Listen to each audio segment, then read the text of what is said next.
नमस्कार. मी सवर्पणा सुनील माणेकर.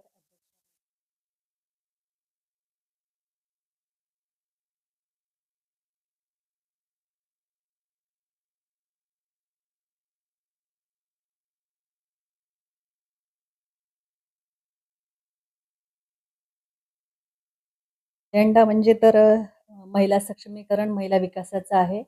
नगरसेवक म्हणून जे कामं असतात, त्याला जर जोड आपण सक्षमीकरण, महिला सक्षमीकरणाची दिली, तर आपला पक्ष आणि आपल्यालाही त्याची चांगली मदत होते. माझा एजेंडा एवढाच आहे, की पक्षापलीकडे जाऊन सुद्धा थोडंसं महिला सक्षमीकरणासाठी आणि ज्या विद्यार्थ्यांसाठी काहीतरी कार्य आपण एक आगळं-वेगळं कार्य करायची माझी इच्छा आहे.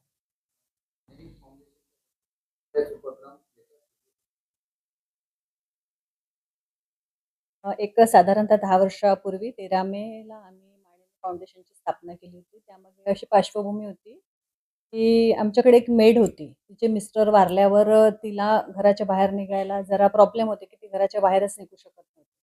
आणि तिच्यावर हा आघात आल्यावर ती कोलमडून गेली. मग मला असं वाटलं, की ती जर घराच्या बाहेर निघू शकत नाही, तर आपण कामच तिच्या घरापर्यंत न्यायला पाहिजे.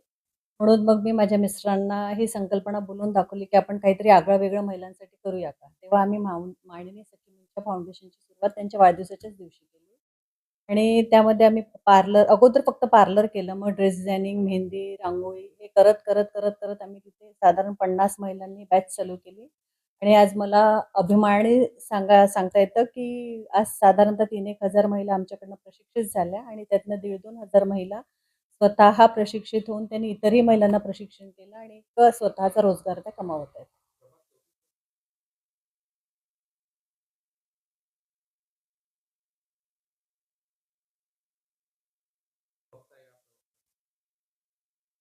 अ, 34 मधले विकासाची कामं तर बऱ्यापैकी झालेली आहे आणि होतही आहेत. कारण तो पार्टीचा एजेंडा आहे.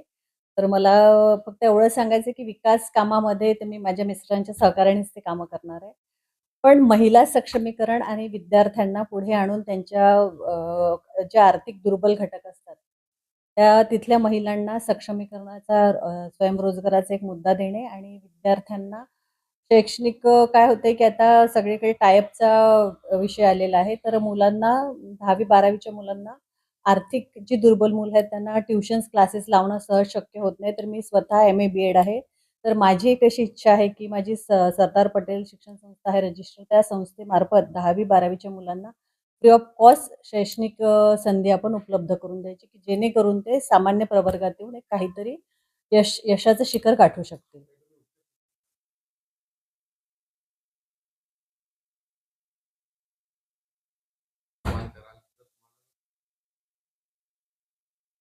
मी तर पक्षातील वरिष्ठ नेत्यांना इतकीच विनंती करील, की जेव्हाही पुढे विचार होईल, तेव्हा आमचा विचार नक्की व्हायला हवा. कारण राजकारणाला जेव्हा समाजकारणाची जोड मिळतं, तेव्हा त्याला एक आगळं-वेगळं रूप येतं आणि पार्टीला पण त्याचा पुढे फायदा होतो. तर माझी इतकी इच्छा आहे, की पक्षाने जर आम्हाला ती संधी दिली, तर आम्ही प्रभागातील कामापलीकडेही महिला सक्षमीकरण आणि विद्यार्थी विकासाचा काहीतरी मुद्दा घेऊन समोर येऊ आणि आमच्यासोबतच आम्ही पक्षाला पण पुन्हा वर न्यायचा प्रयत्न करू.